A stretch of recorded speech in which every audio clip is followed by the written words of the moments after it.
নমস্কার বন্ধুরা, তোমাদের আমি এখন একটা গোপালের জামা করে দেখাবো। তোমাদের গোপালের যেরকম কোমরের মাপ থাকবে তার ডবল বা তার 3 ডবলও নিতে পারো। এইরকম একটা কাপড়ের টুকরো নিয়ে নেবে। হ্যাঁ, তুমি যতটা লেন্থ রাখতে চাও সেরকমভাবে নেবে। আমি এতটুকু রেখেছি, তোমরা এর থেকে একটু বাড়াতেও পারো। তো এই নিচের দিকটা আর এই সাইডটা একটু মুড়ে নেবে, এইভাবে ভাঁজ দেবে, দিয়ে উল্টো দিকে করে সেলাইটা করবে। আমি তোমাদেরকে দেখাচ্ছি। এই যে এইভাবে সেলাই দিবে, দিয়ে এই জায়গাটা মুড়ে, এই যে আমি মুড়ে নিয়েছি এই দিকটায়, আর এই দিকটায় দেখছো এটা আমার উল্টো পাট, আর এই যে এই দিকটায় সোজা পাট। এবার ধীরে ধীরে কুচিগুলো দেবে। কুচিগুলো এইভাবে তুমি অনেকগুলো কুচি করে এভাবে হাতে ধরে নেবে। এই যে দেখাতে পাচ্ছি হয়তো, এই যে এইভাবে নিয়ে এইভাবে কুচির ওপর দিয়ে মেশিনে রেখে কুচিগুলোর ওপর দিয়ে এভাবে সেলাই দেবে।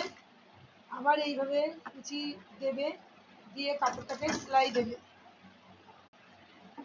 এই যে বন্ধুরা, আমি যে কাপড়টা নিয়েছিলাম সেটাকে এইভাবে আমি কুচি দিয়ে নিয়েছি। তোমরা দেখতে পাচ্ছ এই যে ওপরের মুখটা খোলা মুখ।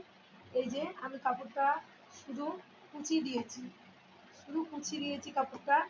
এবার আমি এখানে ওর গলাটা বসাবো। ঠিক আছে, এরকম একটা কাপড় নেবে, নিয়ে এটাকে দুভাঁজ করবে। দুভাঁজ করে এই দিক দিয়ে সেলাইটা দিয়ে নেবে। দিয়ে নিয়ে কাপড়টাকে এইভাবে ফোল্ড করবে। এই যে সেলাই দেওয়ার পর এইভাবে এইভাবে ফোল্ড করবে, এইভাবে হবে ফোল্ড করে।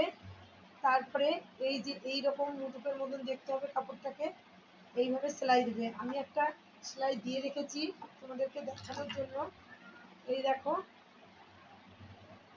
এই যে মুটুকের মতন এই যে সেলাই দিয়ে রেখেছি, দেখেছো?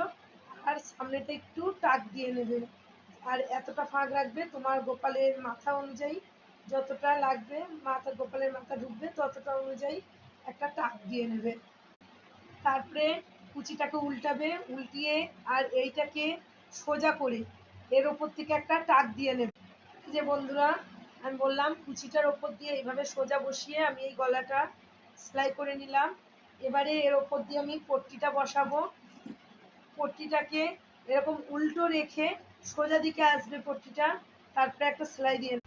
এই যে বন্ধুরা, এই যে আমি পট্টিটা লাগিয়ে নিলাম। লাগালে এই যে এরকম হবে। ঠিক আছে, এবার এর ভেতর দিয়ে দড়ি ভরে আমি এই যে আমি দড়িটা ভরে নিয়েছি আমার গোপালের জামা।